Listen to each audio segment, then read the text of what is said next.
Halo Tribuners, Helen Evangelista kembali meramaikan industri perfilman Indonesia. Kali ini ia membintangi film yang bertajuk Penunggu Rumah Buto Ijo, karya dari penulis dan juga produser Gandhi Fernando. Dalam film itu, Helen Evangelista berperan sebagai Serini. Namun menariknya, penampilan Celine Evangelista dalam film yang akan tayang pada 15 Januari 2025 nanti tidak menggunakan hijab sama seperti penampilannya saat ini. Celine mengakui proses syuting film tersebut sudah cukup lama, hanya saja proses atau film tersebut baru bisa tayang di awal tahun 2026. Celine pun tidak mau ambil pusing jika nantinya banyak sekali orang yang terus mencibir dirinya karena tidak berhijab saat berpenampilan di sebuah film horor. Karena bagi Selin, hal itu adalah konsekuensi pekerjaan atas sebuah profesi yang ia jalani sampai detik ini. Berikut keterangan dari Selin Evangelista. Celine Evangelista lagi-lagi tak terlihat menggunakan hijab dalam penampilannya di film terbaru bertajuk Penunggu Rumah Buto Ijo. Penampilan tak berhijab Celine Evangelista itu sama saat ia membintangi film yang ia produseri berjudul Danyang Wingit Jumat Kliwon. Menanggapi hal tersebut, Celine Evangelista menegaskan bahwa film horor terbarunya ini merupakan proyek lama yang baru mendapatkan jadwal tayang pada 15 Januari 2026. Kata Celine Evangelista ketika ditemui di kawasan Kuningan, Jakarta Selatan, Kamis, 8 Januari 2026, malam.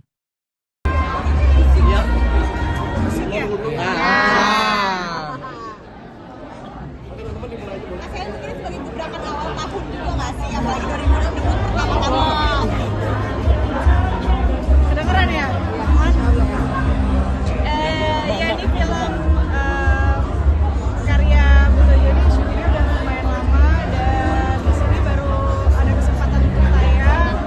Dan ya nih debut pertama di 2026 ya, Januari ada penayangan film Buto Ijo ini. Semoga bisa diterima masyarakat.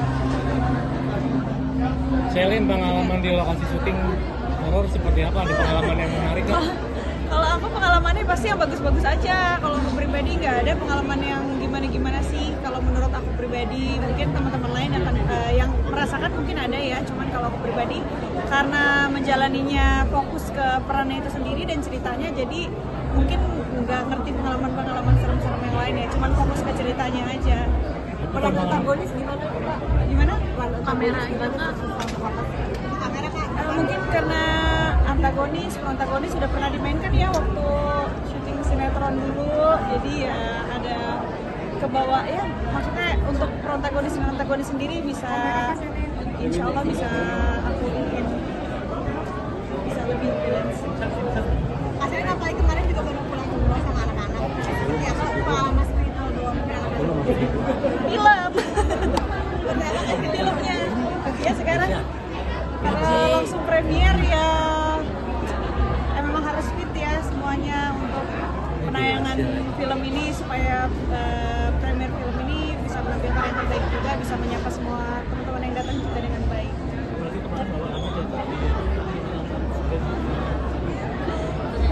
Iya film aja ya Kak. Apalagi Kakak? Tadi aku sempat udah nonton filmnya, terus salah satu yang menarik adalah tatapan dan senyumnya Kak Celine yang atau mungkin ada referensi nggak sih kalau tentang tapannya sendiri dan senyumnya sebagai seorang antagonis itu? Iya, dari setiap adegan itu kan bukan hanya dialog ya yang harus kita perdalami, bukan hanya chemistry, perasaan yang kita bangkitkan, tapi juga ekspresi yang harus menunjukkan dari chemistry itu sendiri yang ada di dalam ini. Jadi ketika kita membaca suatu adegan, menurut aku yang aku pelajari, ketika kita membaca suatu adegan itu dan kita meresapi, kita harus bisa bagaimana menyampaikan pesan dan kesan dari adegan itu sendiri. Kadang tanpa dialog kita juga harus bisa berbicara lewat ekspresi tatapan mata. Mungkin itu juga bisa sampai di penonton. Jadi itu improvisasi atau seperti apa? Mungkin untuk itu semua sudah didirect sama director juga. Dan kita sebagai pelakonnya, sebagai pemainnya harus bisa menyampaikan apa yang sutradara kita, penulis kita buat karyanya, dan kita menyampaikan dari segi acting. Di sini perannya kan juga tentang hubungan ibu dan anak. Itu ada relate-nya nggak sih dengan Celine?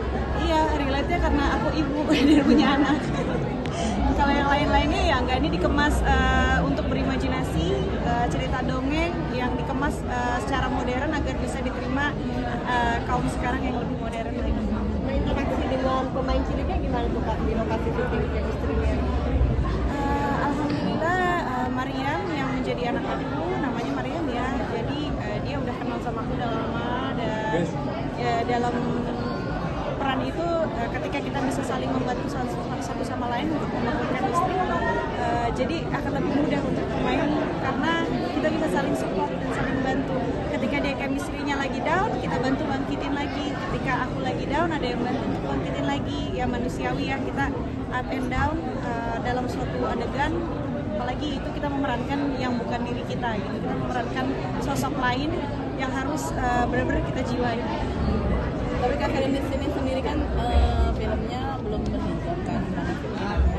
Sama seperti film yang sebelumnya ya, karena kan syuting film kan nggak sebentar ya, butuh waktu dari prosesi syutingnya, prosesi pendalamannya, dari waktu juga untuk editingnya, dan menunggu untuk ditayang itu juga kan nggak sebentar ya. Jadi film itu memang prosesnya lama, film layar lebar, jadi ya nggak yang syuting sekarang tayang besok gitu. Jadi memang prosesnya lama dan alhamdulillah sekarang udah bisa tayang. Ya itu sebagian dari konsekuensi dan tanggung jawab dalam pekerjaan. Hai. Wah, cantik sekali malam-malam ini Shelin. Masya Allah. Shelin, sebagai pemain, bagaimana kamu memaknai film Penunggu Rumah Buto Ijo ini? Kira-kira apa pesan kuat yang ingin disampaikan lewat film ini? Silakan. Nah, kalau pesan kuat tadi udah disampaikan sama kakak-kakak semuanya tentang legenda cerita rakyat dan dulu di zaman dulu ini mengingatkan saya pada masa kecil ya, ada cerita tentang Timun Mas. Dan tapi sekarang dibuat lebih relevan sesuai dengan zaman yang ada, sesuai dengan kemanusiawian yang sekarang lah ya, lebih modern agar bisa diterima masyarakat. Tadi teman-teman udah pada nonton? Udah. Nah, sekarang gimana kalau kita tanya ke teman-teman media semuanya, teman-teman yang ada di sini, gimana tadi setelah nonton Buto Ijo? Triple kill apa aja yang pertama? Komedi, horor, thriller. Wah, tiga-tiganya keren sekali. Wah, kalau menurut teman-teman ada nggak pesan moral yang disampaikan dari film Buto Ijo setelah kalian menonton? Dekat sendiri yang kadang-kadang bisa menjebak kita ke dalam suatu, bukan kegelapan, kehijauan. Jangan percaya sama mantan pacar. Aduh, itu dia. Jadi Kak Gandhi pacarnya siapa? Kamu di film ini. Oh, masa sih? Tapi ya itu dia, kita mau mengangkat cerita-cerita yang ini menjadi cerita zaman kita kecil dulu ya. Mungkin teman-teman semua mendengar cerita tentang Timun Mas. Nah, ini di-create semodern mungkin agar bisa diterima masyarakat lebih baik lagi di zaman sekarang, insya Allah. Oke, thank you Selin. Kita ke sekarang kita ke Selin, silakan Selin.